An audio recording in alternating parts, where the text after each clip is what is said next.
Oh jamaah, Alhamdulillah. Alhamdulillah masih di Islam itu indah. Dan sekarang aku mau ngebacain lagi nih jamaah yang ada di rumah. Pertanyaannya sudah masuk ke media sosial Islam itu indah. Masya Allah. Aku bacain lagi ya sekarang.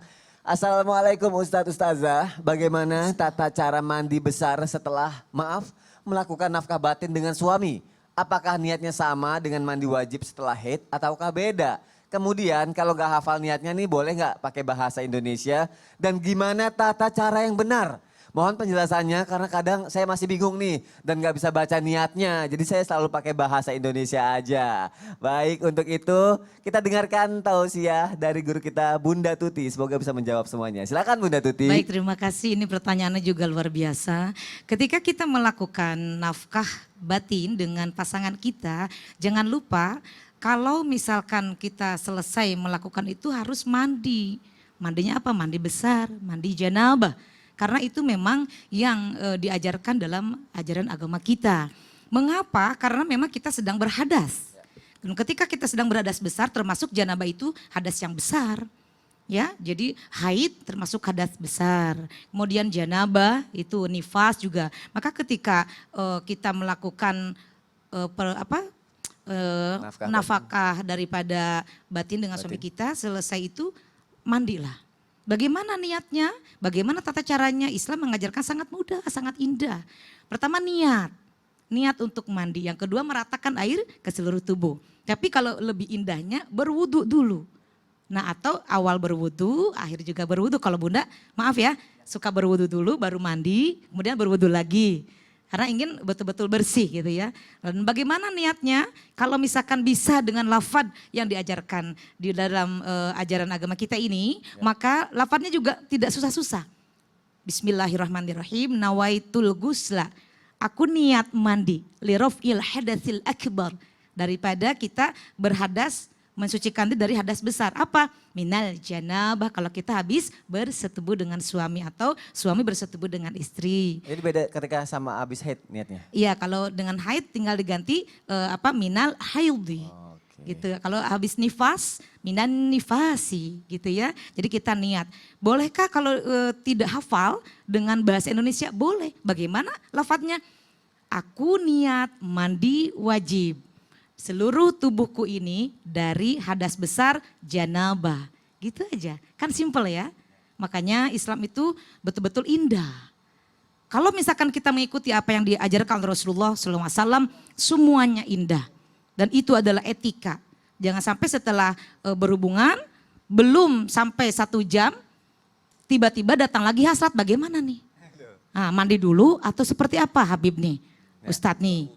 Nah kalau misalkan seperti itu kadang-kadang kita kan selesai melaksanakan kewajiban tertidur sebentar. Nah ketika tertidur sebentar tiba-tiba datang lagi berwudu dulu baru melakukan lagi. Aduh ribet nih, jangan dibilang ribet. Kalau kita betul-betul ingin menjadi hamba Allah yang beriman dan bertakwa, ikuti apa yang sudah disyariatkan dalam ajaran agama kita. Karena tidak sulit, berwudu tidak menghabiskan waktu 2 jam. Ya. Tetapi ketika kita melakukan yang kedua, maka itu dalam keadaan bersuci. Maksudnya sudah berwudu. Aduh ribet nih, masa sih udah mandi lagi, mandi lagi. Kalau kita suggestnya atau sugesnya sehat, tidak sakit. Ini jam berapa? Jangan lihat jam.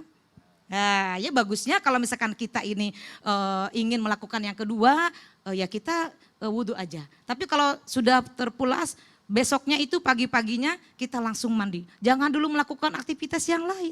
Mandi dulu yang wajib karena biasanya kalau kita melakukan malam hari, pagi-pagi kita mau menjelang sholat subuh. Bagaimana kita kan harus bersuci, harus dalam keadaan bersih. Dan itu adalah termasuk hadas besar. Itulah pertama niat ya yang bertanya, pertama niat, kedua meratakan air ke seluruh tubuh. Niatnya boleh dengan lafaz yang sudah ada dalam ilmu fikih dan atau tidak bisa juga boleh dengan bahasa Indonesia. Demikian mungkin yang dapat Bunda sampaikan, mudah-mudahan bermanfaat ya. Tapi mungkin ada lagi tambahan ketika kita melakukan nafkah batin ini jangan sampai kita kelupaan mandi. Ya. Kelupaan mandi. Kadang udah sholat tapi lupa mandi terus baru ingat gitu. Nah bagaimana kalau lupa nih? Itu diterima kan sholatnya tuh? Nah, karena kalau lupa itu kan tidak ada hukum bagi lupa ya Habib ya. Yeah. Kalau lupa maka ketika ingat disitulah kita langsung mandi janabah. Nah bagaimana kalau misalkan setelah haid, udah selesai haid mah, sudah selesai haid, sudah. Ya udahlah kalau gitu mandinya sekalian 2 niat, boleh apa enggak? Bunda boleh nggak kalau misalkan, loh mandi dulu ya. Yang wajib itu setelah haid mandi dulu baru melakukan nafkah batin kepada suami. Jadi jangan sampai kita ingin terlalu menyepelekan juga kepada hal-hal yang betul harus kita lakukan. Baik. Iya setelah haid tanggung biar nggak 2 kali mandi 2 kali niat. Nah gimana ya bersihkan dulu. Karena Bersihkan dulu. ketika kita dalam keadaan haid kemudian belum mandi dalam keadaan kotor. Setelah junub pun setelah janabah kita mau sholat dalam keadaan berhadas besar. Amin, terima kasih Bunda. Sama-sama Kak Soni. Abi boleh dong ditambahin sedikit. Artinya mungkin sedikit menambahkan tadi semua betul yang dari Pak Ustadz, cuman ingat niatnya di hati. Jadi ketika niat wudhu atau niat mandi janabah sama harus wajibnya di hati. Boleh dilafadzkan, kalau dilafadzkan itu dilihat kamar mandinya. Apabila kamar mandi ada tempat buang air besar, tidak disunnahkan bahkan makruh untuk melafadzkan niat apabila kamar mandi jangan ada kamar mandi nawaitu rafa'al lillahi ta'ala. Wah, itu kan ada tempat buang air besar itu tidak bagus dilafadzkan. Jadi langsung saja di hati. Jadi hanya sedikit menambahkan tentang niat karena niat ini wajib. Karena apabila dia salah niatnya, salah melepaskan tempat niatnya, maka mahalluha al-qalbu dalam ilmu fikih tempat niat di hati, maka melafadzkan hukumnya sunnah. Itu saja sedikit. Insyaallah, jazakallah khair Habib. Baik jamaah yang ada di rumah, sekarang kita akan mendengarkan kesimpulan tema kita hari ini. Dan langsung saja untuk itu saya persilakan Ustadz Maulana. Silakan Ustadz.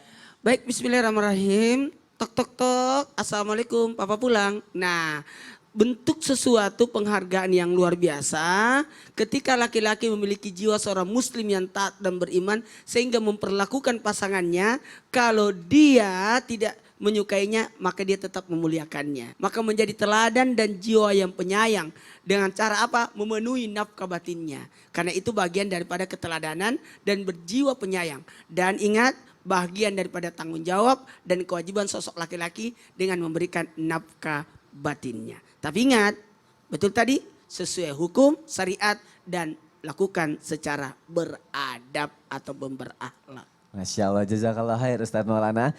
Baik jamaah, sekarang kita akan sama-sama berdoa dan akan dipimpin oleh guru kita Habib Muhammad Syahab. Silakan Habib. Bismillahirrahmanirrahim. Alhamdulillahirabbil alamin.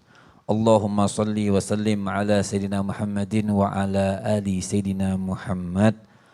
Ya Allah, dengan pelajaran kali ini kami berdoa kepadamu ya Allah, mudah-mudahan Kau bukakan hati kami, keluarga kami, anak-anak kami untuk mau belajar ilmu agama Allah Subhanahu wa taala sehingga kami memahami mana yang dihalalkan oleh Allah Subhanahu wa taala, mana yang diharamkan oleh Allah Subhanahu wa taala. Ya Allah, beri kemudahan itu semua ya Allah, tambahkan ilmu kami, tambahkan ya Allah cahaya kami, tambahkan ya Allah pemahaman kami tentang ajaran-ajaran-Mu ya Allah yang dibawa oleh baginda Nabi besar Muhammad sallallahu alaihi wasallam, barik alaihi wa ala halikana al-ilmu nur.